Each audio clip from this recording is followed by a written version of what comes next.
Shalom Aleichem, selamat pagi semua. Shalom. Ya, Bapak Ibu, saudaraku luar biasa pagi ini ya. Terima kasih banyak Kak Ratu, luar biasa pujian penyembahan kita. Benar-benar kita rasakan harga Tuhan yang begitu indah bagi kita semua. Senang sekali pagi hari ini bertemu kembali ya. Dan kita bersyukur bahwa kita sudah memasuki pertemuan keempat dalam pembelajaran dari Taman Eden sampai Yerusalem baru.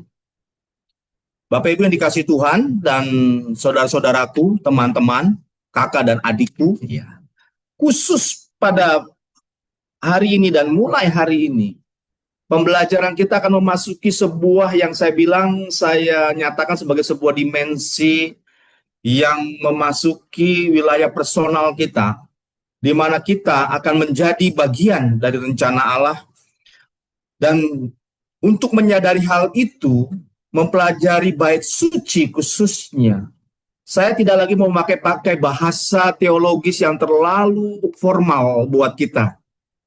Saya mau menggunakan kalimat-kalimat praktis dan serta implikasi praktis dalam kehidupan kita sehari-hari. Walaupun tentu harus menjelaskan bait suci, ada penjelasan-penjelasan secara teologis, normatif, dan menginformasikan apa saja di bait suci, namun tidak detail ke sana. Karena kita akan mudah mendapatkan informasi itu lewat berbagai media. Saya juga mengirimkan dokumen-dokumen yang akan dimana kita bisa belajar tentang detail-detail dari bait suci, peristiwa-peristiwa maupun upacara-upacara keagamaan ataupun ritual yang diadakan di bait suci di Yerusalem sampai dengan runtuhnya tahun 70 Masehi dan belum dibangun lagi dan tidak dibangun lagi. Dan saya berharap nanti kita belajar lebih dalam. Bible study ini hanyalah sebuah momentum bagi kita mau belajar firman. Rasanya kalau hanya 2 jam atau bahkan hanya 70 menit untuk belajar firman 1 minggu itu tidak akan pernah cukup. Pembelajaran bait suci di berbagai tempat, di institusi maupun lembaga gereja, itu bisa berseri-seri, ya, detail isinya. Kita hanya 70 menit. Nah, oleh karena itu juga saya ingin memancing keingintahuan serta rasa penasaran kaum muda.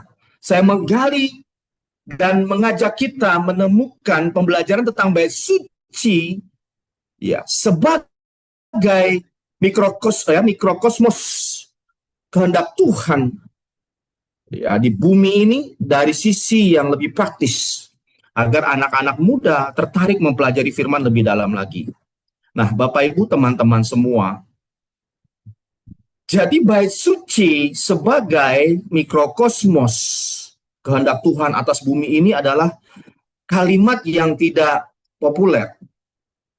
Nah, kita memahaminya bahwa bait suci yang didirikan oleh pertama Salomo atas perintah Tuhan dan selanjutnya dibuat kembali, dibangun kembali oleh Ezra dan Nehemia pada pembangunannya itu pada zamannya, walaupun tidak sama dengan Salomo, sampai dengan tahun 70 Masehi dihancurkan oleh Romawi, merupakan fitur ilahi yang Tuhan taruh di bumi. Kalau kemarin kita belajar tentang kemah suci di waktu yang lalu, pertemuan lalu, kemah suci adalah bicara kantor pusat Allah di tengah bumi ini. Bait suci tidak terlalu beda, namun punya implikasi lebih lanjut bahwa bait suci kita melihat sebagai gambaran rumah Allah yang ada di bumi. Di mana Tuhan Allah juga berkata bahwa langit dan bumi ini rumahnya. Langit adalah tahtanya, bumi pijakan kakinya. Berbicara bahwa semesta ini miliknya, kediamannya. Dan jauh lebih dalam atas kita semua, gerejanya adalah tempat kudusnya Allah. Nanti akan kita pelajari pada pertemuan berikut. Nah, di 1 Raja-Raja 8 ayat 10-11 dikatakan ketika pembangunan bait suci selesai, lalu imam-imam masuk ke tempat kudus. Lalu ketika imam-imam keluar dari tempat kudus, datanglah awan memenuhi rumah Tuhan. Sehingga imam-imam tidak tahan berdiri untuk menyelenggarakan kebaktian oleh karena awan itu. Sebab kemuliaan Tuhan memenuhi rumah Tuhan. Ini yang disebut Shekinah glory yang dulu ada di kemah suci. Sekarang berpindah. Kemuliaan Allah yang tadinya dalam bentuk tiang awan dan juga tiang api di malam hari juga memenuhi kemah suci pada saat Tuhan ingin berbicara dengan Musa. Tuhan berbicara kepada imam besar. Lalu ada di bait suci. Nah, ini menyatakan bahwa gambaran kemuliaan Allah yang memenuhi kemah suci di kemah itu sekarang terindikasi bahwa berubah pindah ke bait suci Yerusalem. Yang artinya bait suci secara fungsional menggantikan kemah suci. Tidak diragukan lagi. Maka bait suci dipandang sebagai tempat kediaman Tuhan di bumi. Kantor pusat Allah pindah ke bait suci. Dari kemah suci yang ada di Shilo waktu itu di zaman Raja Daud. Ketika Salomo membangun bait suci selesai, kemuliaan Allah pindah. Kurang lebih tahun 956 tahun atau 957 tahun pembangunan bait suci sudah selesai dan ditahbiskan. Walaupun ini beberapa ahli-ahli kitab mengatakan kira-kira hitungannya tahun 970 sebelum Masehi.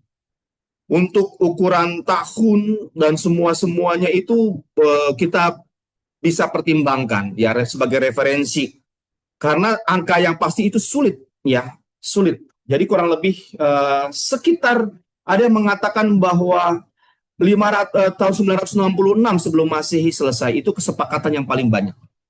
Nah, saudaraku, terminologi yang digunakan untuk bangunan bait suci itu disebut rumah, istana, ya, hekal.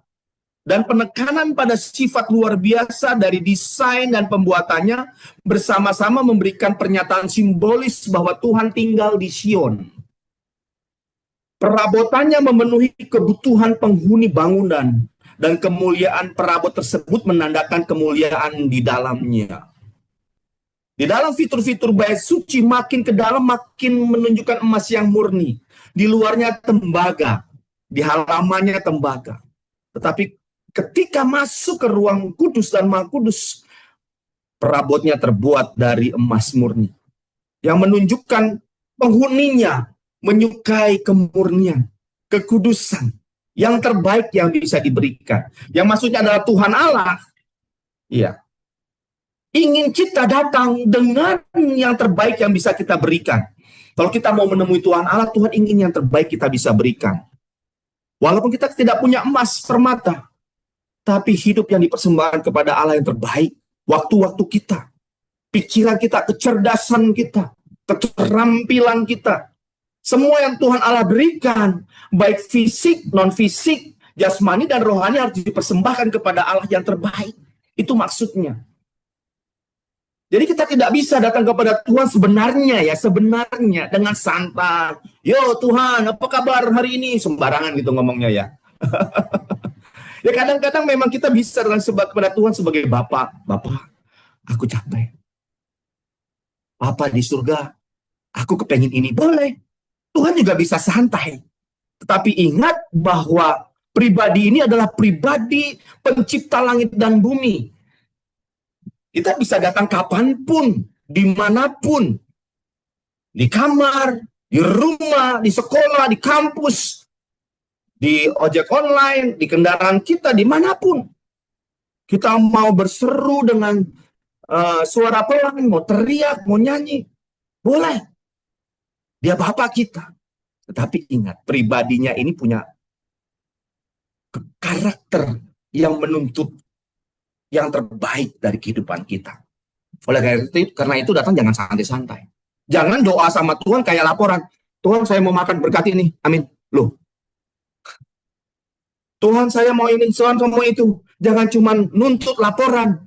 Kadang-kadang doa kita kalau malam, kita kan doa kebanyakan mungkin berapa kali ya sehari ya? 5 kali ya kebanyakannya. Bangun pagi doa, mau makan 3 kali sehari doa, terus mau tidur lagi kayak laporan gitu. Apalagi doa pagi, doa malam, minta berkat, minta penjagaan. Tuhan kayak satpam. Walaupun Tuhan memang pelindung kita, tetapi kita harus sungguh-sungguh, nggak bisa sembarangan.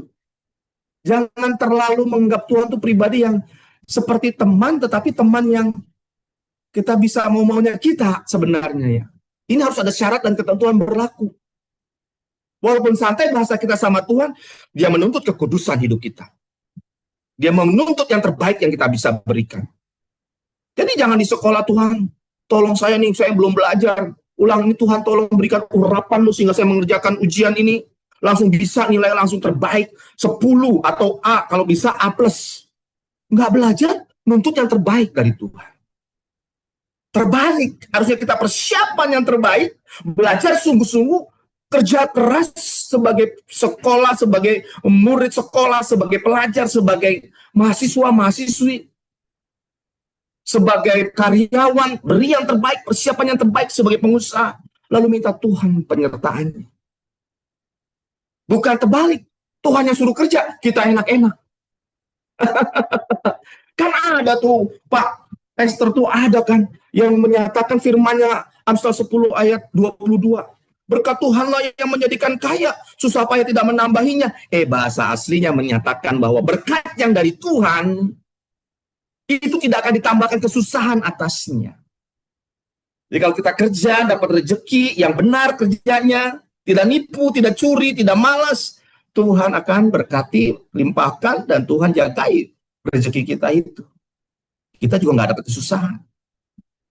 Nah, selanjutnya Bapak Ibu dan teman-teman semua, seperti halnya tabernakel, kompleks bait suci juga menunjukkan sebagai tingkat kesucian, berbagai tingkat kesucian. Setiap kategori struktur, perabot, ritual, dan pelayan disusun dalam sebuah kontinuum keberlangsungan mulai dari pelataran sampai dengan masuk ke tempat suci, bahkan ke ruang maha kudus. Imam besar itu dituntut punya kekudusan yang benar-benar tidak boleh ada titik noda dan celah.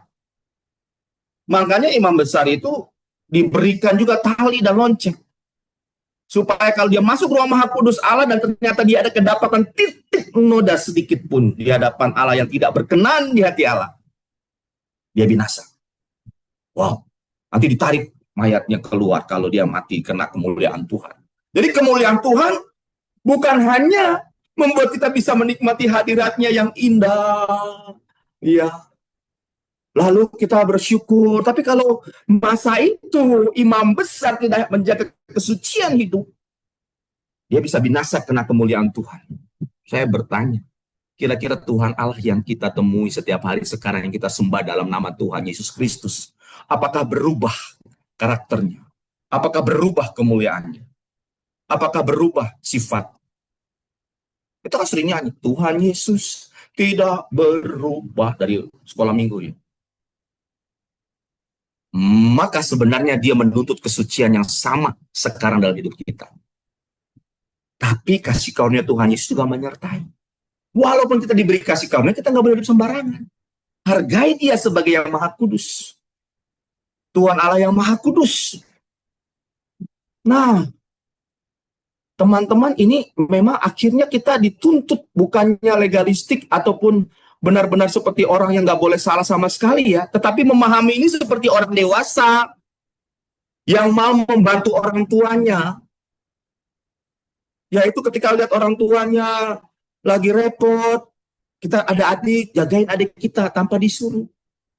Ketika kita tahu ada makanan di rumah, nasinya sekian banyak, mungkin terbatas, kita di rumah ada berapa orang, nasi cukup untuk berlima, jangan kita habisin jatah 3 orang. Maka yang 2 lagi tidak bisa makan.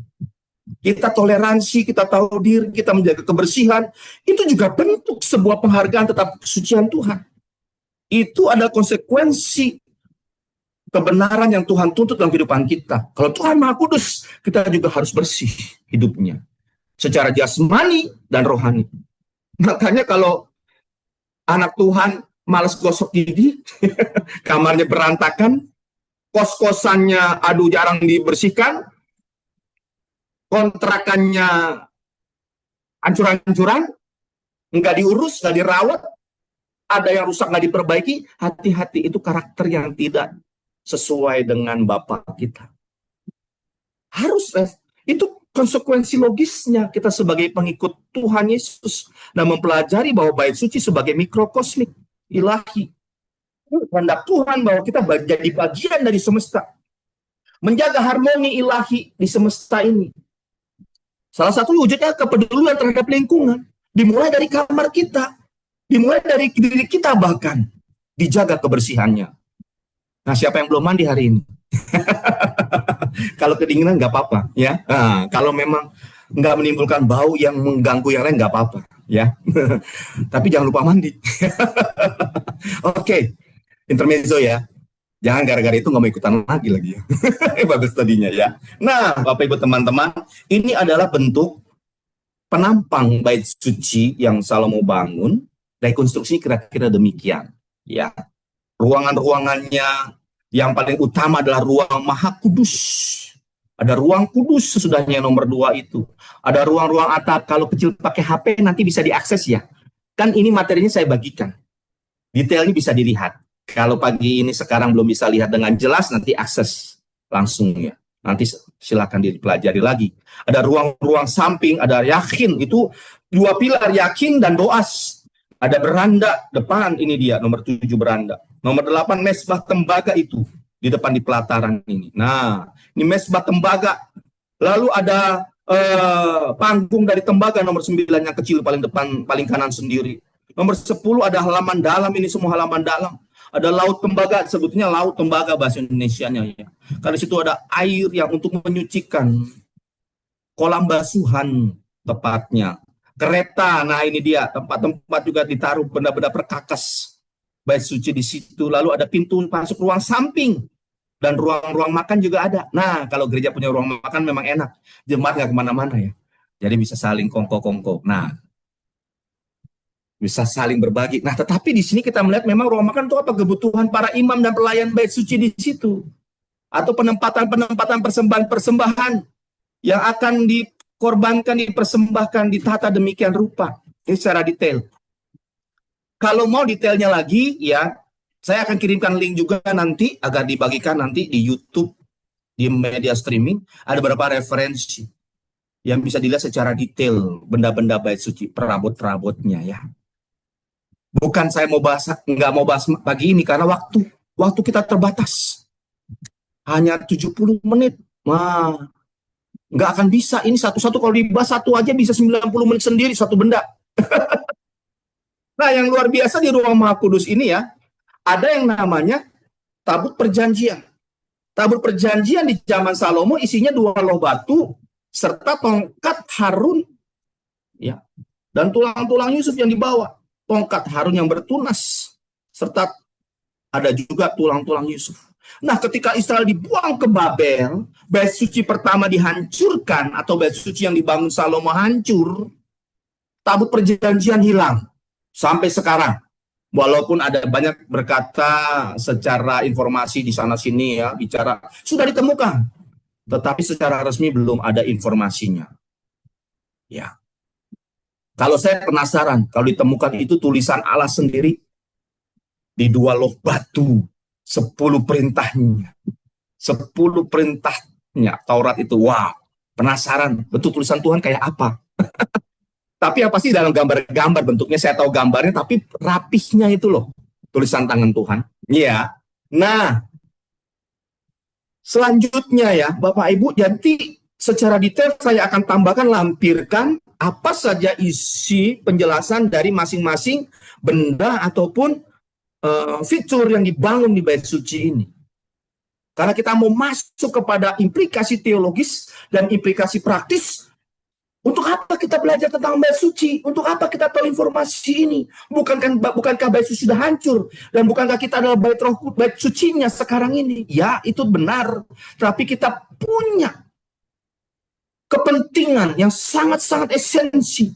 Kita punya suatu hal yang sangat substansif. Apa namanya substansif? Itu benar-benar kita harus perhatikan mempelajari ini. Bukan sembarangan Alkitab menulis ini. Bukan sekedar informasi, tetapi ada sebuah inspirasi ilahi yang kita bisa dapatkan. Ya, inspirasi yang membuat hidup kita ini berbeda. Yang membuat hidup kita ini berubah. Yang membuat hidup kita ini bersinar bagi dunia. Nah, kita masuk kepada implikasi itu. Ya, nah ini dia. Dalam penggambaran modern, saya membahasakan bahwa bait suci adalah trailer epik dari visi Allah. Sebuah dunia di mana kita melihat tahtanya Allah ada di tengah kita. Dan dia hidup benar-benar nyata sehingga kita itu masuk ke panggung kemuliaannya. Hidup kita itu menjadi panggung kemuliaannya. Ini dia. Bayangkan kalau bait suci ini ada di zaman sekarang. Kalau Tuhan yang bangun itu kayak begini ya. Wah, versinya itu versi kayak film-film modern science fiction. Atau film-film yang kayak Avenger gitu ya.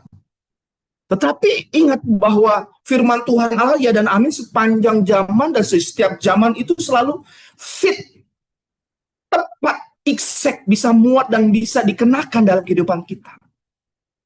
Nah, buat apa ada benda kuno ini misalnya ya? Ini turun, ada di tengah-tengah kota Jakarta. Wah, Tuhan taruh ini di tengah-tengah kota Jakarta. Lalu kita melihat, waduh, maksudnya apa? Bisa kita bayangkan kita berdiri di situ. Ada gedung pencakar langit sana sini, ya. Ada MOI, ada MAG sebelahnya, lalu ada gedung-gedung pencakar langit apartemen lainnya, lalu tiba-tiba tengahnya ada bait suci. Wah, keren ya. Lalu kita berdiri di depannya. Lalu bait suci sebagai kuil kuno ini memancarkan cahaya ilahi, menghubungkan langit dan bumi, kayak portal begitu. Keren. Nah sekarang apa maksudnya?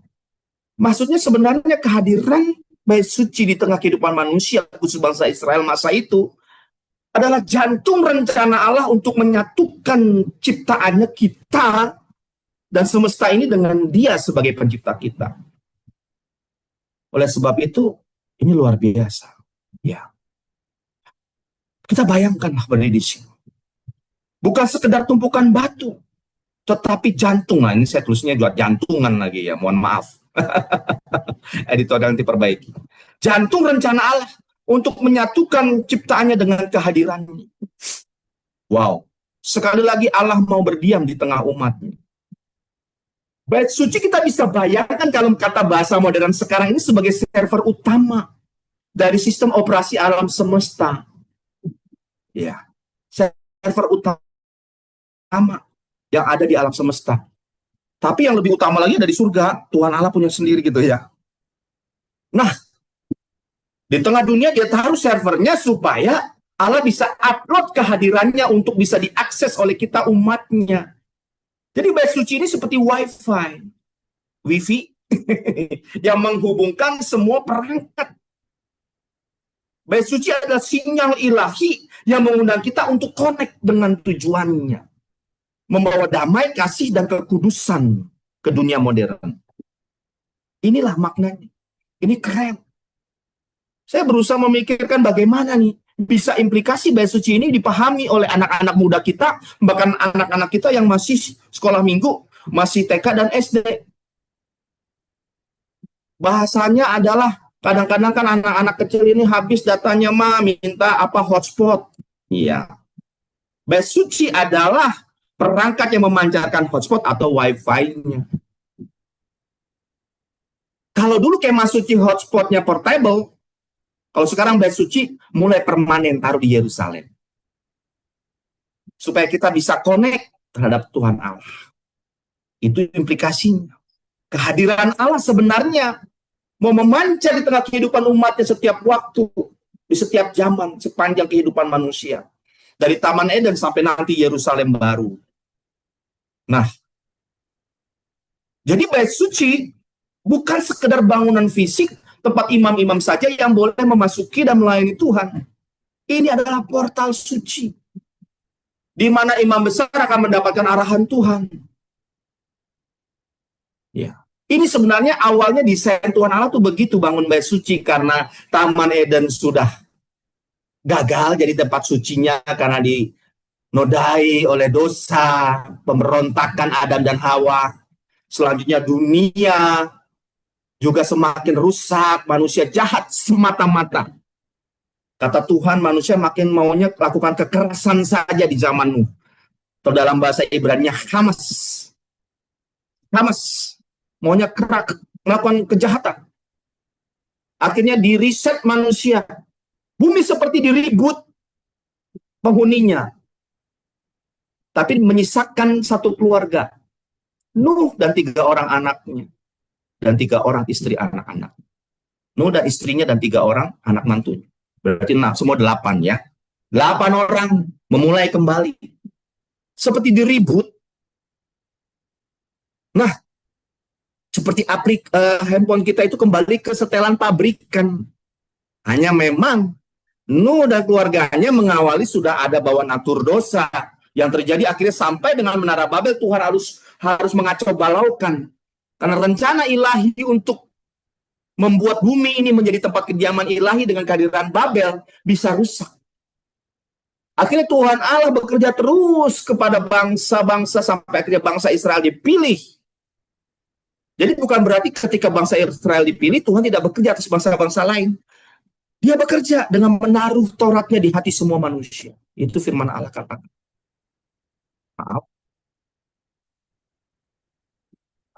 Nah, jadi bait suci ini dibangun setelah kemah suci sebagai portal suci. Kembali, portal suci yang portable sekarang menjadi permanen. Tempat pertemuan dimensi manusia dengan dimensi ilahi. Ya.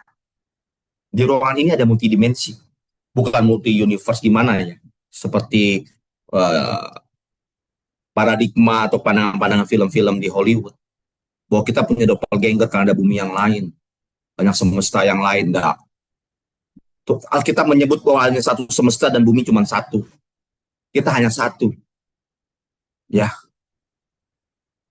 Selanjutnya kita melihat bait suci adalah kelanjutan dari Taman Eden dan kemah suci. Sebuah portal suci tempat Allah dan manusia bertemu untuk memulihkan dunia yang retak. Jadi kalau kita datang ke gereja, beribadah kepada Tuhan setiap hari Minggu atau setiap hari apapun yang diadakan oleh gereja, ya, untuk kita dipulihkan, diperbaharui, disegarkan, menemui Tuhan Allah itu dengan tujuan kita keluar dari ruang ibadah, keluar dari gereja secara gedung, di dalam kehidupan kita harus memulihkan dunia yang retak. Tapi kebanyakan orang Kristen ikut retak, malah tambah retak ya. Kenapa ya? Karena kurang memahami ini, panggilan suci ini. Karena kita sering berpikir bahwa ya hari Minggu aku di-recharge, Senin, Selasa aku berjuang, Kamis mulai berat, Jumat hancur-hancuran, ya. Sabtu babak belur, udah Minggu dipulihkan lagi. Enggak begitu konsepnya. Ya brother, bestie, enggak begitu konsepnya. Konsepnya adalah kehadiran bait suci, dan kita sebagai bait suci Roh Kudus, berarti sebenarnya kita bisa di-recharge setiap saat untuk bisa memulihkan dunia yang retak. Dunia yang lowbat kita recharge. Lebih jauh nanti kita lihat. Jadi bayangkan, Taman Eden itu versi beta, ciptaan Allah. Awalnya ini awal aplikasi awal. Contoh yang dibuat, supaya nanti kalau ini oke, nanti selanjutnya akan buat versi yang canggih dari ini. Demikian Taman Eden. Sempurna, penuh harmoni, tempat Allah dan manusia berjalan bersama. Tempat Adam dan Hawa bisa berbincang-bincang dengan Tuhan Allah tanpa dibatasi ruang dan waktu. Tuhan Allah bisa berbicara langsung muka dengan Adam dan Hawa. Yang dalam bahasa Ibrani-nya panim el panim. Ya sebenarnya Tuhan Allah ketika bertemu dengan Musa, bahkan Abraham, dia berkata, wajahku ku hadapkan padamu. Karena Tuhan Allah mau bertemu muka dengan muka, panim el panim. Jadi benar kalau kita nyanyi, bertemu muka dengan muka, tenggelam di dalam kasih-Mu Bapa. Itu lagu zaman dulu ya. Zaman saya SMP pasti SMA itu udah ada ya. Kita sudah menyadari, kita ketemu Tuhan tuh kelihatan wajahnya. Yang maksudnya seluruh keberadaan kita, dia lihat, dia tahu. Ada jerawat, hidungnya mancung ke dalam apa keluar, matanya plus atau minus, rambutnya habis atau masih banyak. Maksudnya dia peduli, dia mengerti. Nah, kalau ketemu dengan Tuhan Allah, kita mengalami pemulihan, kita mengalami kekuatan yang baru. Ya. Tapi saat ketemu dengan Tuhan Allah, dengan kalau muka sama muka, kita bebas ngomong apa aja. Karena dengan siapa kita bisa bertemu muka dengan muka, wajah dengan wajah, bisa tampil tampilan begini kalau bukan dengan orang yang kita kasih. Betul tidak, Bapak Ibu, teman-teman semua? Ya, hanya dengan orang-orang yang kita kasihilah, orang-orang terdekat kita bisa ketemu muka dengan muka. Nah, ini luar biasa, Bapak Ibu. Jadi ini yang membuat kita akhirnya menyadari Tuhan kita luar biasa. Dia tahu isi hatimu, dia menerima seluruh keberadaanmu. Nah, sekarang kita tahu Tuhan yang demikian, harus kasih tahu kepada dunia ini nih, supaya teman-teman kita nggak stres terus. Ya, karena dosa menghancurkan rencana Allah, tapi Allah tidak menyerah. Dia mendirikan kemah suci seperti pop-up sanctuary. Wah, itu lagi portal suci yang portable, yang bisa dibangun kemana-mana, dibawa kemana-mana. Didirikan tiba-tiba dimunculkan di padang gurun, tempat maha kudus Allah. Pop-up muncul tiba-tiba gitu ya. Tapi nggak tiba-tiba juga, pembangunannya diinisiasi oleh Allah, dibangun oleh Musa, dibantu oleh kita tahu Bezalel. Dan umat Israel memberikan emas, barang-barang berharganya untuk membangun kemah suci. Selanjutnya juga bait suci Yerusalem demikian. Ini ada di Keluaran 40, 34 sampai 35, kita sudah bahas pertemuan yang lalu. Selanjutnya, ketika pop-up sanctuary selesai, bait suci dibangun, dan Tuhan Allah turun kemuliaannya di sana. Artinya apa? Bait sucinya upgrade version. Dari beta version, pop-up sanctuary, sekarang upgrade versionnya. Ya. Ini versi aplikasi di mana kehadiran Allah mau menjangkau umatnya. Bukan Tuhan Allah mau bikin repot bangsa Israel, imam-imam kalau mengadakan perayaan-perayaan yang banyak betul aturannya. Tapi ini saya upgrade. Sekarang Tuhan Allah permanen hadir di tengah umatnya. Walaupun tanda kutip ya, bukan di situ saja. Di mana-mana Tuhan Allah ada. Tapi kantor pusatnya kembali dibangun di Yerusalem secara lebih permanen. Di bangunan yang permanen. Artinya benar-benar Tuhan Allah tuh nggak nyerah. Tuhan Allah tuh benar-benar keingin kembali hadir di tengah-tengah umatnya. 1 Raja-Raja 8, 10, 11 mengatakan Salomo atas perintah Allah membangun bait suci Yerusalem. Sebuah upgrade yang megah dengan ukiran bunga bakung dan delima yang mengingatkan pada Eden. Ya. Yaitu fitur-fitur arboreal yang penuh dengan alam semesta, bunga-bunga yang penuh dengan keindahan lingkungan. Nah itu. Ini pernyataan Allah, kembali saya tegaskan, bahwa Allah ingin kembali tinggal di tengah-tengah umatnya. Dia mau berkata sebenarnya, aku ingin kembali tinggal di tengah kalian. Dan aku akan memulihkan dunia ini. Kalau kepada kita, Allah mau tinggal dalam diri kita, dia ingin memulihkan dunia ini melalui kita. Siapkah kita menyambut panggilannya itu? Nah, kalau bahasa kekinian lagi, bait suci yang hadir di Yerusalem kalau ada sekarang itu seperti VR, virtual reality experience terbaik yang pernah ada. Mengalami kehadiran kemuliaan Allah.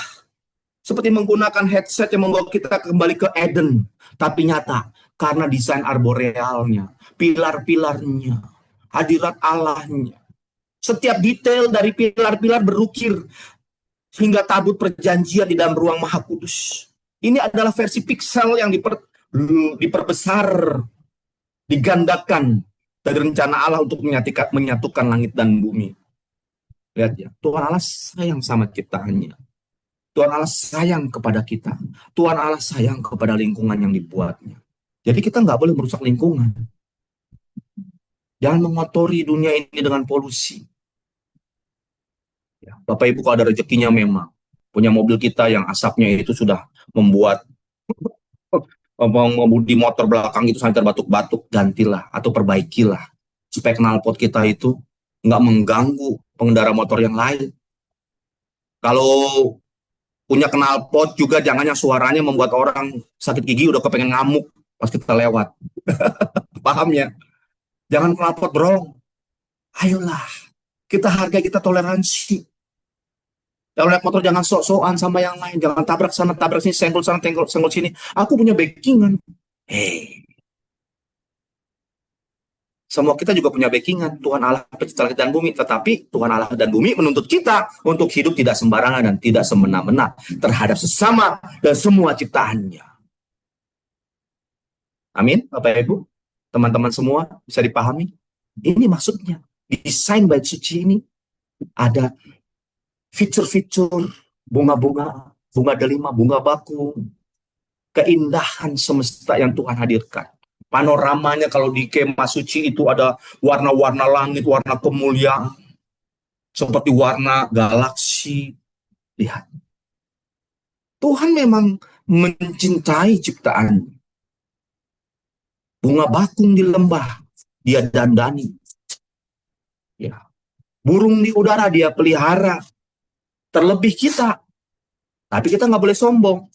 Nah, oleh karena itu, kita punya tuntutan. Kita harus punya hidup sebagai bait suci dan portal roh Allah. Lebih detail nanti di pertemuan berikut kita bahas. Gereja sebagai bait suci ilahi. Dengan dimensi yang punya warna berbeda, saya harapkan bisa membuat Bapak Ibu teman-teman semakin tertarik untuk mencari kebenaran firman Tuhan lebih dalam lagi. Menggali dan menggali. Sehingga kita bisa merasakan, menggali Alkitab, membaca Alkitab dan menggalinya, seperti kita sedang menjumpai Yesus Kristus. Kalau kita bilang, I love you Jesus, maka kita mau ketemu dengan Tuhan setiap hari. Dengan caranya bagaimana? Salah satu yang terbaik yang bisa kita dapatkan adalah ketika kita membaca Alkitab dan mempelajari menggalinya dari bahasa asli, dari filosofi maupun literasi sejarah pada zamannya. Histori sejarah banyak sekali yang beredar di tengah zaman Alkitab, apalagi zaman Tuhan Yesus dan sesudahnya. Dari bukti-bukti arkeologi, dari yang namanya landscape tanah perjanjian atau Israel, Bapak Ibu yang sudah bolak-balik ikut juga dengan Pastor Jojo, Pastor Henny, ya tahu betul. Itu semua mengisahkan tentang pribadi Yesus. Inilah saya sebut 4 dimensi Alkitab atau 4 dimensi firman Allah. Bahasa asli, literasi sejarah pendukung atau filosofi, ya budaya Alkitab kita harus pelajari dari sini. Yang kedua, bukti arkeologi. Ketiga, bukti geografi. Oke, saya senang Ici mengadakan perjalanan suci terus, ya, ziarah ke tanah suci terus, supaya kita makin memahami Yesus benar-benar gambaran Allah yang dihadirkan di tengah tanah perjanjian. Lewat tempat-tempat. Karena semua tempat, semua peristiwa, tindakan yang Yesus lakukan, ajaran maupun mujizatnya, itu benar-benar tertata sempurna, menunjukkan dia menggenapi perjanjian lama atau menggenapi Taurat. Yesus kegenapan hukum Taurat. Yesus adalah gambar Allah yang kita bisa lihat di seluruh Alkitab. Sejak kata pertama dari perjanjian lama, kitab Kejadian 1 ayat 1. Pada mulanya ini begini yang sudah kita pelajari tahun-tahun yang lalu. Yesus gambarannya mudah kita lihat. Selanjutnya, bait suci menunjukkan bahwa Allah tidak pernah menyerah pada rencananya untuk memulihkan hubungan dengan kita. Dalam perjanjian baru kita adalah bait suci roh Allah. Saya tekankan di 1 Korintus 3 ayat 16. Hidup kita adalah portal tempat Allah bekerja untuk menyembuhkan dunia. Ini adalah resume bagian pertama yang kita pelajari tadi. Selanjutnya, implikasi praktisnya dalam kehidupan kita. Ketika kita melihat bait suci sebagai model 3D alam semesta ini, ya, bait suci sebenarnya 3D model alam semesta. Kita akan melihat rancang bangun Allah atas semesta. Dari pelataran hingga ruang Maha Kudus, setiap melangkah membuat kita lebih dekat kepada kemuliaannya. Yerusalem, kota di sekitarnya berkilau dengan emas. Itu seperti trailer kota Allah ya. Masa depan. Kalau kita tahu Wakanda, kota-kota yang ngetren, yang megah. Itu di 2 Tawarik 1 ayat 15 dikatakan. Bahkan Mazmur 84 menggambarkan sukacita ziarah ke bait suci. Sukacita. Ya. Seperti penggemar yang antre untuk konser artis favorit mereka. Tapi kali ini bintangnya adalah Allah sendiri. Karena minimal 3 kali orang Israel itu pada zaman itu harus ngumpul di Yerusalem. Ya, membawa persembahan mereka ke bait suci. Nanti imam-imam yang mengatur. Mereka menantikan persembahan mereka diterima, kemuliaan Allah turun. Mereka mau lihat Tuhan Allah hadir sebagai bintang idola mereka. Nah sekarang pertanyaannya, apa kita mengidolakan Tuhan Allah sungguh-sungguh? Ya, jauh melebihi kita mengidolakan artis K-pop, artis-artis mana yang terkenal, yang kita rela mengrogok kocek jutaan, bahkan ratusan juta untuk ketemu, bisa dapat duduk di paling depan, bisa salaman atau foto bersama, atau makan dengan artis-artis pujaan kita, seperti orang-orang dunia lakukan. Apa kita melebihi demikian ketika kita mencari Tuhan Allah? Relakah kita memberi persembahan lebih, melebihi kita bayar tiket konser? Relakah kita memberi berkat lebih kepada pekerjaan Tuhan yang dipimpin gembala kita, Pastor Jojo, Pastor Henny, punya berbagai macam program untuk memberkati gereja Tuhan dan bangsa Indonesia serta bangsa-bangsa. Mau kita beri lebih banyak daripada kita beli iPhone kita, kalau yang punya iPhone yang terkini. Rela nggak? Kalau mobil kita mungkin bisa miliaran, rela nggak kita memberi kepada pekerjaan Tuhan miliaran? Jangan-jangan hitung-hitungan. Pak, tapi kan nggak pernah ditulis, kita wajib 10% ngasihnya. Bapak Ibu teman-teman, 10% itu nilai nominal paling minimal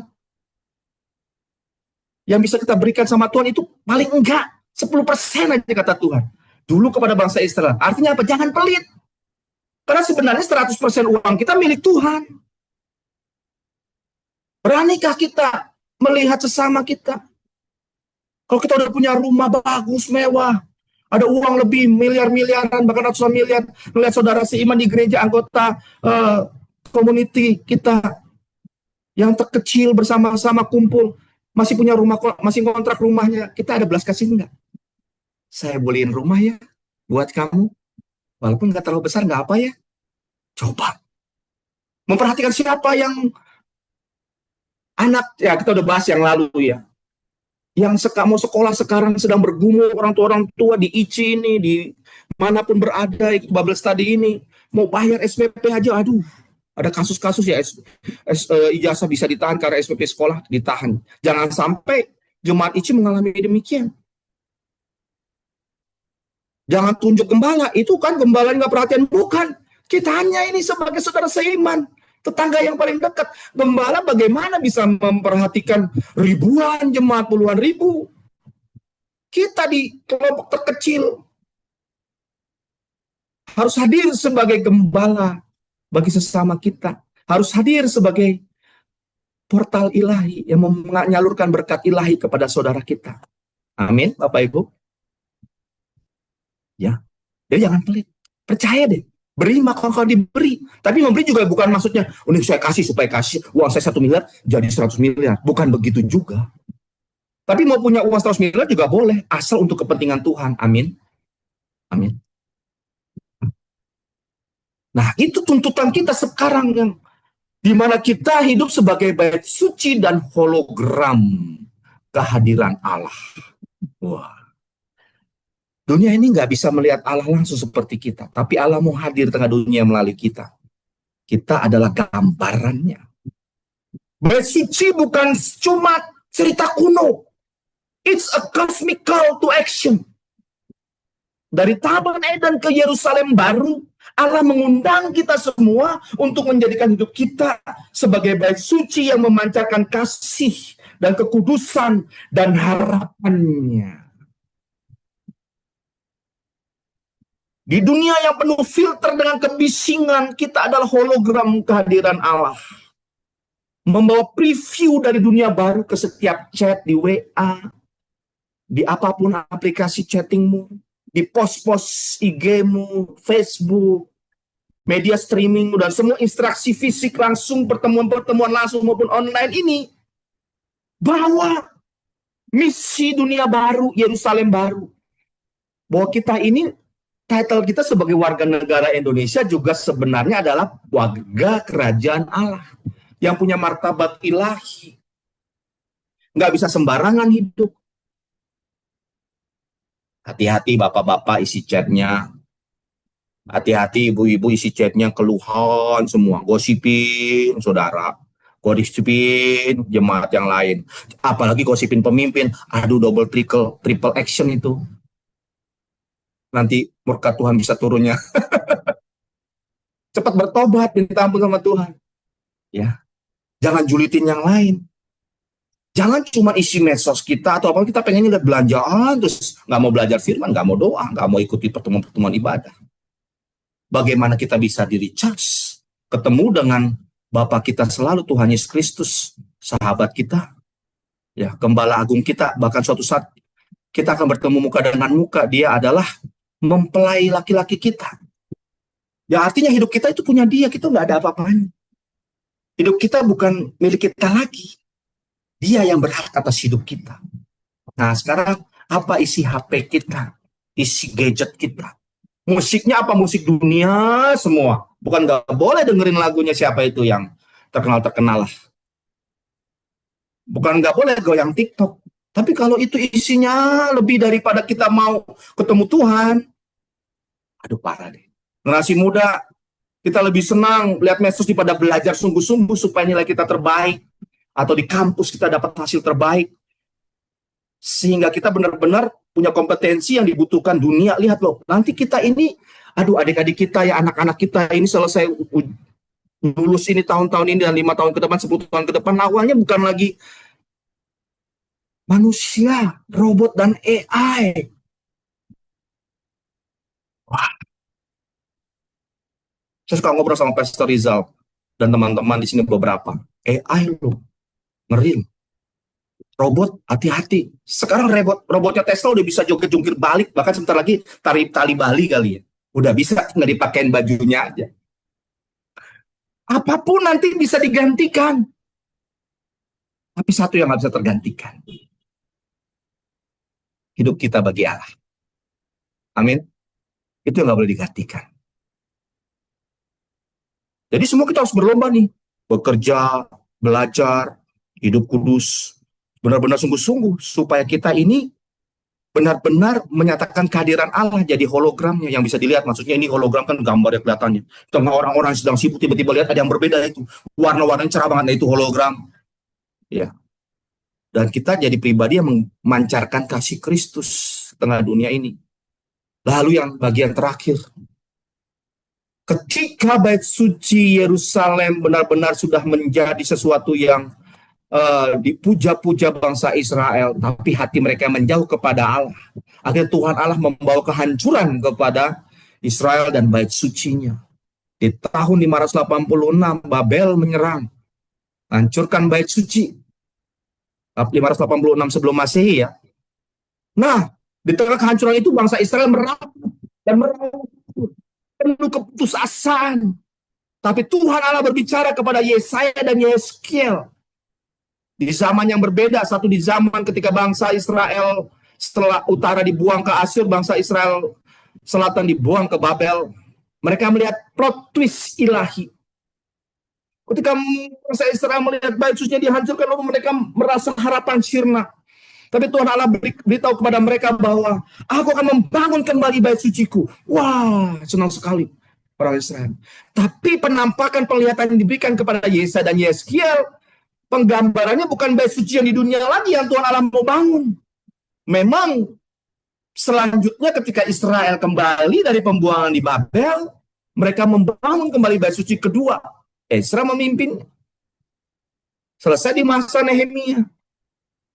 Tetapi bait suci itu tidak permanen lagi karena tahun 70 Masehi, tepatnya setelah 40 tahun Tuhan Yesus naik ke surga, yang tanggal 29 nanti kita rayakan peristiwanya, bait suci yang dibangun kedua kali hancur juga. Tuhan Allah memberikan bait suci yang runtuh di bawah serangan Babel dan selanjutnya serangan Roma. Dia mau memulai ulang kemegahan Yerusalem ini dengan Yerusalem yang baru. Bait suci di mana Tuhan Allah mau bertahta selamanya. Ini tertulis nanti kita baca di Yesaya 65 ayat 17 sampai 25 dan Yeskiel 48 ayat 35. Kita nggak baca sekarang karena memang terbatasnya waktu. Nah, Bapak Ibu teman-teman, luar biasa. Ini plot twist dari peristiwa tanpa harapan. Mereka lihat harapan, tapi harapannya kok jauh betul ya, Yerusalem baru. Tapi inilah tempat yang abadi. Bahwa kita memang manusia punya roh yang berasal dari Tuhan, harus berada di sekitar penciptanya. Nggak boleh jauh-jauh. Meskipun bait suci dihancurkan, Allah menjanjikan Yerusalem baru, a cosmic comeback, di mana Dia bertata penuh, mengundang kita hidup dalam pengharapan yang epic ini. Cosmic comeback. Karena nanti kita lihat, baca nanti pertemuan-pertemuan berikutnya ya, tentang Yerusalem baru. Wih, epic banget deh. Dan menggambarkan kosmik yang sempurna. Tatanan semesta yang luar biasa. Lingkungan alam dan lingkungan sosial yang sempurna di Yerusalem baru. Di mana Tuhan Yesus adalah rajanya. Wow, keren. Jangan sampai nggak ikut tuh nanti pertemuan-pertemuan itu. Bapak Ibu, Yerusalem baru sebagai cosmic comeback masuknya. Bukan sekedar bangunan. Nanti Yerusalem baru kita lihat sebagai langit dan bumi yang baru. Bebas dari air mata, patah hati, atau kegagalan. Wahyu 21 ayat 1 sampai 4 menuliskan bahwa Allah itu Dia yang mau berkemah di tengah kita. Kembali diungkapkan mau tinggal di tengah-tengah kita. Di Yerusalem baru. Keren. Keren. Jadi kalau kita sekarang mulai patah harapan, mau beli rumah nggak kesampaian, cicilan nggak habis-habis, tagihan sudah datang dan pergi, jam 9 pagi dapat gajian, jam 10 udah habis-habisan, udah bingung, ya. Tanggal 1 gajian, tanggal 10 ATM udah minta maaf sama kita kalau ketemu. Maaf, saldo Anda tidak cukup. Mau kita stres, harus bingung kemana? Berdoa, jangan cari hutangan, berdoa. Saudara seiman, siapa yang kamu bisa percaya? Asal kita mau kerja keras, jangan malas. Itu pasti Tuhan memberikan bantuan. Amin. Amin ya. Kalau makan pasti kasih makan lah kita semua. Nggak ada yang kurus kurang makan semua. Kurus juga karena puasa, ikuti program gereja atau program mana ya. Nah, itu dia Bapak Ibu teman-teman. Visi Yerusalem baru mengajarkan bahwa Allah sedang mengerjakan ribut kosmik ini. Makanya bait suci itu mikrokosmik. Yerusalem baru itu adalah ribut dari kosmik kita, semesta ini, alam kita ini. Kita dipanggil untuk hidup sebagai warga kerajaannya. Nah, saat ini relevansinya, implikasi praktisnya, kita harus bawa pengharapan ke dunia yang patah ini. Saya ulang kembali itu. Karena ini panggilan ilahi buat kita. Kehendak Allah di tengah bumi. Kita menghadirkan tetesan madu surgawi.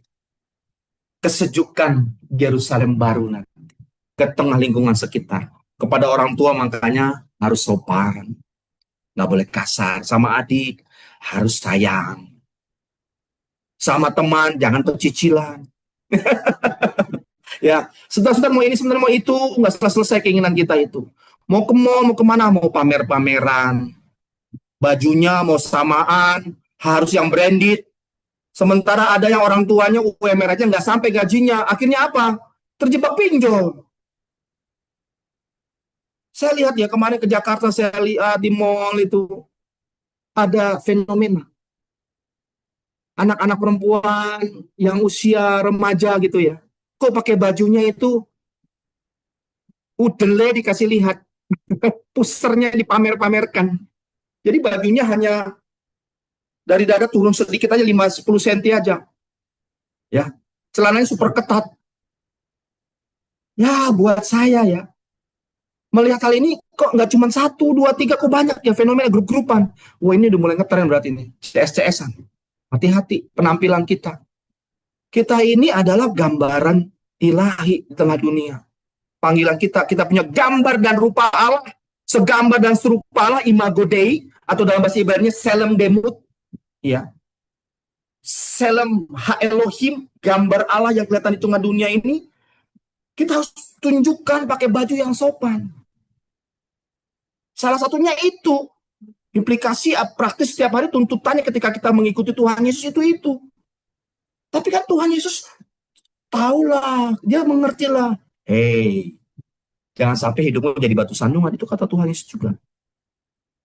Ya, makanya adik-adik jaga kalau pakai baju. Ibu-ibu juga ya hati-hati kalau keluar rumah. Jaga, bukan nggak boleh pakai baju yang bagus, tapi kan banyak yang sopan. Pakai bajulah yang sopan. Bapak Ibu. Jadi bagaimana? Terakhir, dari yang terakhir, 2 menit terakhir. Hidup kita ini sebagai bait suci, tuntutannya di tengah era media sosial juga ini. Kita ini bait suci digital. Di media sosial hati-hati. Nyatakan Kristus. Ya boleh kita di mana, pakai baju apa, lagi pergi kemana, tampilkan. Tapi hati-hati juga, di luar itu banyak predator. Bapak-bapak, ibu hati-hati kalau anaknya itu pakai baju yang seadanya ya. Bahkan maaf ya, kadang-kadang nggak beda dengan celana dalam itu, baju pendek, celana pendeknya anak-anak kita. Hati-hati ketika taruh di medsos, itu ada predator.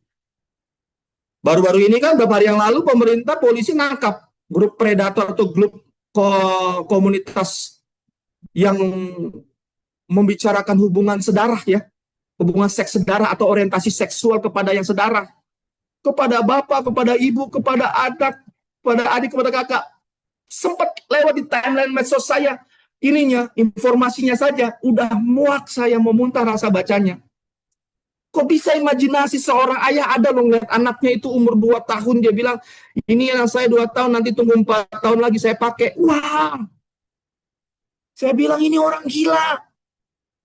Jam 7:05, otaknya. Pas anaknya masih kecil dia inginkan.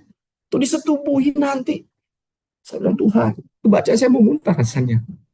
Saya mau nangis. Saya bilang, hati saya tuh nangis terus. Ya Tuhan, ada ya orang yang seperti ini. Itu loh, manusia yang jahat di mata Allah. Bapak Ibu hati-hati, makanya anak-anak kita jangan asal posting di medsos. Saya hindari anak-anak saya walaupun laki-laki taruh di medsos, wajahnya sampai yang waktu kecil aja. Kenapa? Karena predator banyak. Hati-hati. Di media sosial ini kita jadi bait suci. Boleh pamer, tapi pamer ilahi ya. Pamer bagaimana kita bisa hidup benar di hadapan Tuhan. Itu yang nomor 1. Ya, itu tampilan yang harus kita tampilkan ke tengah dunia. Ya. Jadi setiap chat, post, dan interaksi, saya ulang lagi di sini, itu kita harus tampilkan kebenaran. Jadi udah nggak lagi kita bicara tentang kehidupan sehari-hari yang interaksi sosial karena sudah tahu semua. Kita udah pernah bahas beberapa kali. Nah, khususnya sekarang hari ini di media sosial. Be careful dan ingat kita punya misi juga di situ. Ya, walaupun namanya itu adalah gambaran muka kita, wajah kita, tempat kita menaruh seluruh interaksi kita, hati-hati. Nyatakan Tuhan. Ikuti saja teladan Instagramnya Pastor Henny, Ichi, yang lain. Ikuti. Ya, jangan aneh-aneh. Jangan ribut, jangan komentarinya negatif sama orang. Keributan sana-sini di komentari negatif, jangan. Ya, kita ini hamba Tuhan di tengah media sosial. Dan dimanapun juga. Tuhan Yesus memberkati. Itu yang saya mau sampaikan pagi hari ini. Silakan Bapak Ibu, jika ada tanggapan atau saya serahkan kepada host, silakan. Oke, terima kasih Pak Leo Bolang. Terima kasih untuk pemaparannya luar biasa. Jadi saudara, kita bisa lihat bahwa ternyata firman Tuhan kita tuh sangat relate banget dengan zaman ya. Relate banget zaman. Tadi kita lihat Pak Leo Bolang bagikan gambar-gambar itu kan sebenarnya ada beberapa AI juga Pak ya. Ya. Ya, itu sangat luar biasa. Kita bisa dulu nggak bisa mikirin tentang hal-hal seperti itu, tapi ternyata sekarang lewat AI bisa kelihatan yang kita mau buat seperti apa sih, dan ternyata bisa mirip banget dengan apa yang kita pikirkan. Nah, pada pagi hari ini saya ingin mengajak teman-teman semua boleh bertanya lewat link Q&A Bible Study supaya kita bisa langsung mulai untuk pertanyaan jawabnya. Mungkin saya akan mulai dari pertama Pak. Oke, udah ada beberapa pertanyaan. Ini mungkin ada satu, implikasi panggilan ilahi menghadirkan sejukan Yerusalem baru. kasih kadang kok diputarbalikan Pak. Kalau kita nggak memberi dianggap nggak mengasihi seperti Yesus. Itu bagaimana tanggapan Bapak? Silakan Pak Leo. Langsung nih saya jawab ya ke karya saya. Langsung aja Pak. Tentunya pandangan memberi yang dianggap kalau tidak memberi itu tidak mengasihi Yesus itu adalah tuntutan dari si penerima ya. Sebenarnya nanti pertemuan depan saya mau bahas bahwa sebagai bait suci Roh Kudus di era perjanjian baru ini, kita hidup by pimpinan Roh Kudus, direct. Maka apapun yang kita lakukan harus sesuai dengan arahannya. Udah lagi, selain ada hukum moral yang kita tahu, seperti 10 perintah Allah, ada hukum-hukum yang sudah diatur di pemerintah Indonesia ini, di negara kita. Kita harus tahu arahan ilahi atas setiap tindakan kita. Memberi, Roh Kudus bisa intervensi atau bisa arahkan kepada siapa kita memberi, nggak sembarangan. Ada orang-orang yang bermaksud menipu atau orang-orang yang memang malas kerja akhirnya dengan senang menerima pemberian kita dan akhirnya bisa protes keras ketika pemberian itu stop. Ya itu kan kejadian. Orang yang udah memberi saudara, tetangga bertahun-tahun pada suatu saat dia kesulitan stop, protes bisa diserbu rumahnya. Aneh. Ini bukan pemberian di ladang yang subur. Ini lumpur hisap. Ini yang menyebabkan kematian pemberinya, itu bahasa saya. Jadi gitu karya saya. Jadi sebenarnya nggak usah terlalu dipusingkan kalau memang orang yang menerima. Si penerima sebenarnya tidak punya hak menuntut apapun atas si pemberi kepada si pemberi. Karena menerima ya udah tunggu aja, dikasih syukur, enggak ya udah. Yang penting saya kerja keras, harusnya begitu mentality kita. Kita harus punya mentalitas kerajaan Allah. Yaitu apa? We are designed untuk bekerja. Kita ini worker by design. Kita ini pekerja udah didesain begitu. Makanya Adam disuruh mengelola bumi. Kata mengelola itu evet artinya melayani juga. Baik di gereja, di luar gereja itu sama semua pelayanan, pekerjaan. Dan ingat Adam itu harus mengelola.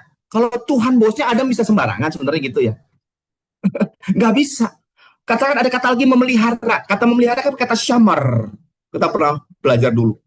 Syamar itu duri-duri tajam yang digunakan oleh penggembala Israel untuk melindungi domba-dombanya dari serangan predator atau pencuri.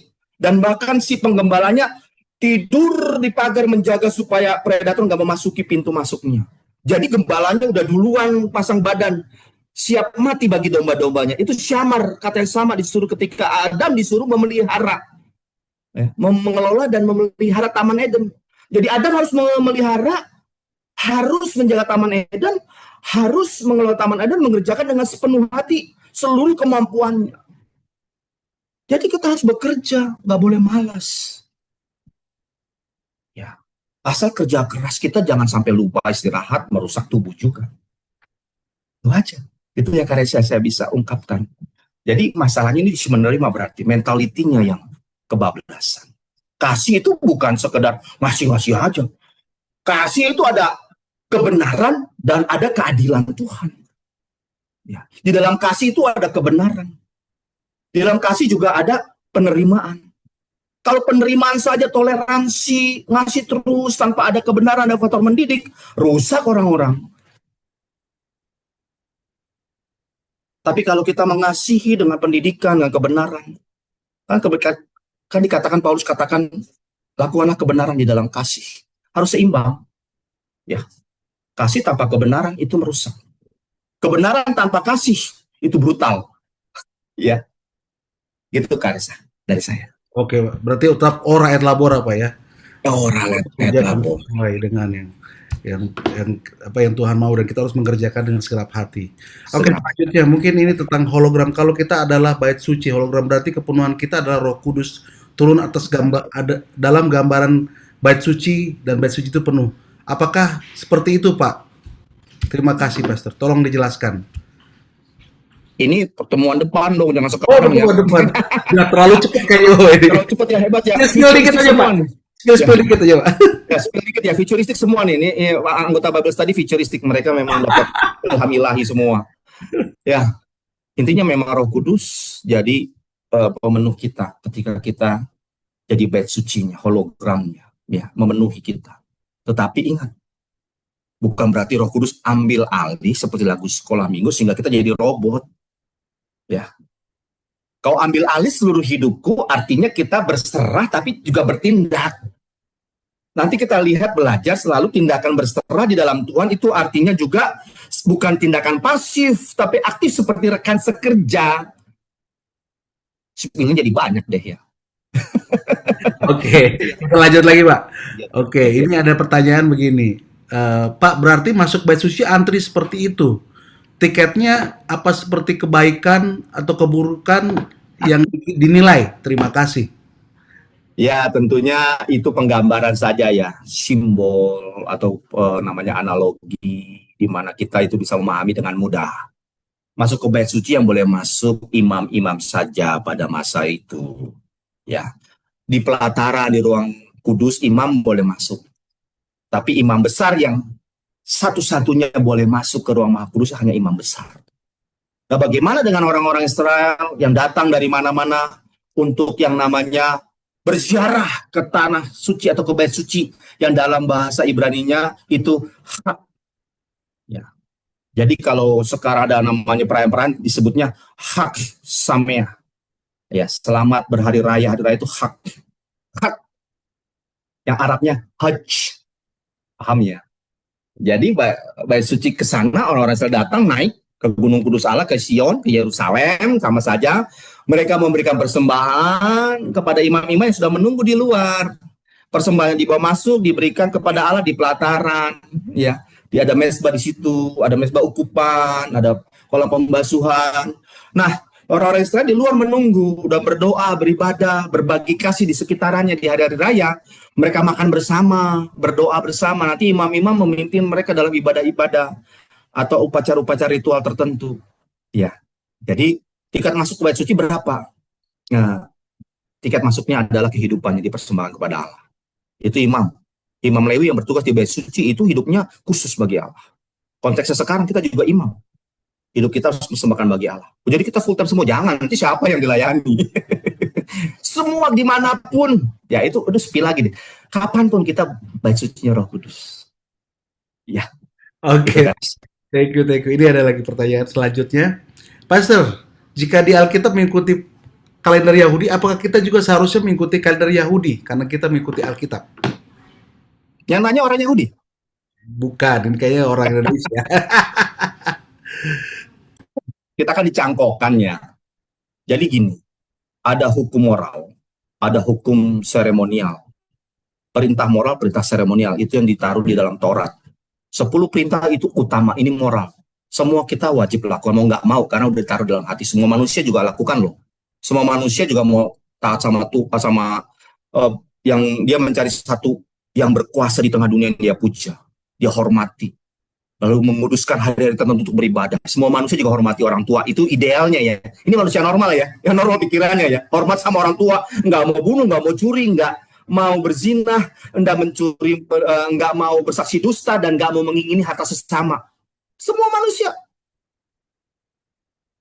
Tetapi bagi bangsa Israel yang khusus, orang-orang Yahudi, diberikan hukum-hukum tambahan yang namanya mitzvot dan hukim. Nah ini pelajarannya ada di Taurat sebagai tatanan ilahi, dan Yesus kegenapan hukum Taurat. Saya ada pelajaran demikian. Ini membedahnya bisa 3 sesi sendiri, 3 kali 70 menit kalau di sini ya. Di sesi kursus saya 90 menit. Nah, jadi yang diwajibkan bagi bangsa Yahudi termasuk sunat, nggak makan makanan yang low kosher, tidak kudus atau tidak halal istilahnya sekarang. Low kosher itu adalah perintah khusus bagi bangsa Israel, termasuk dalam tatanan seremonial atau tatanan bangsa ini, bangsa pilihan, bangsa khusus. Nah, jadi maksudnya apa? Bagi kita sifatnya itu, kalau kita sifatnya tidak wajib kalau mengikuti, kita mau sunat boleh, nggak sunat boleh. Karena sunat sunat atau tidak bersunat tidak memiliki arti bagi keselamatan kita. Bukan itu kata Paulus. Bagi orang non-Yahudi seperti kita yang percaya Yesus, nggak disunat nggak masalah. Kalau mengikuti perintah-perintah yang tahun-tahun kalender Yahudi, ya udah sunat juga sekalian. Sekalian juga dong 613 mitzvot diikuti dan ratusan hukim namanya. Itu diikuti. Itu berat. Bagi kita berat. Siapa bilang jadi bangsa Israel bangsa Yahudi itu tuh gampang. Sampai sekarang mereka yang mengikuti Yesus saja, memang mereka masih mengikuti tahun-tahun kalender Yahudi, hari-hari keagamaan, bahkan hari Sabatnya di Sabtu masih mereka utamakan itu. Bahkan mereka juga masih yang tidak ada hanyalah membawa persembahan dan hukum-hukum seremonial ya. Jadi begitu. Nah, ada yang masih dibawa kepada orang-orang Yahudi yang pengikut Kristus, ada yang sudah tidak dibawa lagi. Terutama persembahan korban udah nggak ada, semua ritual bait suci udah nggak ada karena Kristus sudah menggenapinya. Diganti semua jadi hidupnya. Itu spill berikut lagi. Gitu ya Karesa ya. Jadi nggak wat. Kalau mau ikutin boleh, misalnya pas Rosh Hashanah, yuk ke Israel kita perayaan di sana. Ya boleh kalau ada rezekinya. Nggak boleh kita rayakan di sini. Ya harus ya pastor. Ya enggak juga. Boleh ya, boleh enggak. Gitu Karesa. Oke, Balik. Oke, ini lanjut ini terakhir ya, karena udah sebentar lagi udah 10.000. Ini ada 2 pertanyaan yang saya kira ini bersaling sambung ya. Apakah di bait suci kedua ada tabut perjanjian? Jika tidak ada, apakah tingkat kekudusannya sama dengan bait suci pertama? Terus apakah Bunda Maria benar tabut perjanjian kedua karena darinya lahir sang juru selamat? Silakan, Pak. Yang kedua pertanyaannya nyentrik ini. Tapi saya nggak bisa bahas. Oke. Dulu. Yang Saya pertama disclaimer dulu, mohon maaf ya. Kita belajar dengan tujuan untuk membuat iman kita semakin bertumbuh ke arah Kristus. Bukan nyenggol ranah wilayah yang lain. Ya, paham ya? Ya. Jadi karena itu tafsir adanya yang ranahnya nggak di kita. Ya, boleh tahu, boleh enggak. Kalau mau tahu yang itu nggak di sini kelasnya. Nah, tapi untuk tadi, tabut perjanjian yang sudah tidak ada lagi di bait suci kedua karena hilang, karena waktu diruntuhkan, apakah tingkat kemuliaan Allah turun? Secara catatan Alkitab maupun catatan rabbinik, kemuliaan Allah tetap turun. Tapi ada catatan rabbinik yang mengungkapkan bahwa sekitar tahun 287 sebelum Masehi, itu adalah imam besar terakhir yang membawa korban dan masuk ke bait suci kurang kudus dan maha kudus, di mana Shekinah gloria atau kemuliaan Tuhan turun. Setelah dia meninggal tidak ada lagi. Ya. Tidak ada lagi kelihatan kabut kemuliaan atau Shekinah glory kemuliaan Allah itu turun. Jadi sehingga bangsa Israel sejak saat itu, sejak imam besar itu meninggal, mereka tidak lagi konsekuensinya berani menyebutkan nama Yod-Heh-Vaveh, nama Tuhan apa adanya, baik di dalam bait suci maupun di luar. Tapi di luar udah nggak ada praktiknya mengucapkan Yod-Heh-Vaveh itu apa adanya atau YHWH, mau Yahweh, mau Adonai, mau mau Yahweh, mau Yehova udah nggak berani. Yod-Heh-Vaveh, YHWH disebut aja apa adanya nggak berani mereka. Tidak boleh karena ketahuan menyebut Yod-Heh-Vaveh, mengucapkan aja apa adanya itu dilempar batu sampai mati tanpa pengadilan. Jadi hanya boleh imam besar itu pun pada saat doa pemberkatan, doa berkat Harun, bilangan 6 ayat 24 sampai 26. Yevarekeka Adonai vis mereka, ya era Adonai panavelecha, vihuneka, isa Adonai panavelecha, veyasem leka, shalom. Tuhan Allah memberkati engkau dan melindungi engkau. Tuhan menghadapkan wajahnya kepadamu dan memberikan engkau kasih karunia. Ya. Tuhan memberkati engkau dan memberikan engkau damai sejahtera. Ya, itu doa berkat yang kita terima setiap hari Minggu mungkin di gereja ya. Diucapkan oleh para gembala, itu dulu diucapkan oleh imam besar di bait suci. Itu ada Yevarekeka kalau kita Adonai, sekarang saya Adonai, itu Yod-Heh-Vaveh. Dulu imam besar mengucapkan itu. Nah, ketika imam besar terakhir tahun 287 itu mengucapkan itu ada bait di bait suci ada kemuliaan Allah turun. Setelah itu dia meninggal, imam besar yang melanjutkannya yang berikutnya itu ketika memberkati itu kemuliaan Allah nggak turun. Jadi mereka takut. Itu catatan rabbi ini. Ya. Jadi di zaman Tuhan Yesus nggak ada lagi yang mengucapkan nama YHWH apa adanya. Termasuk Tuhan Yesus sendiri nggak akan mengucapkan Ani Yod-Heh-Vaveh. Ya. Anochi Yod-Heh-Vaveh nggak akan mau. Anochi YHWH nggak mau. Kenapa? Pada saat berkata demikian Tuhan Yesus akan langsung dirajam batu tanpa perlu pengadilan. Batal deh penyalipan. Batal rencana keselamatan di salib. di kayu salib. Kita paham ya? Karena rencana keselamatan di salib sudah ada sejak kejadian 1 ayat 1, sudah dirancangkan sejak dunia belum dijadikan. Nah, berikutnya. Begitu Kak. Jadi kemuliaannya apakah sama atau tidak, namanya gambaran kemuliaan tidak dituliskan berapa banyak. Tapi yang pasti, kalau imam besar itu ada titik noda, dia mati. Masih ada sampai dengan kurang lebih sekitar tahun 287 sebelum Masehi dalam catatan rabbinik. Alkitab kita tidak menuliskannya. Gitu ya Kak Resya. Oke, terima kasih Pak Leopold. Terima kasih untuk pemaparannya dan tanya jawabnya. Bagi teman-teman semua yang masih ingin bertanya, mungkin bisa disimpan untuk minggu depan. Kita percaya semuanya akan mendapatkan jawaban ketika kita merenungkan firman Tuhan. Itu yang terpenting ya. Oke, terima kasih Pak Leo.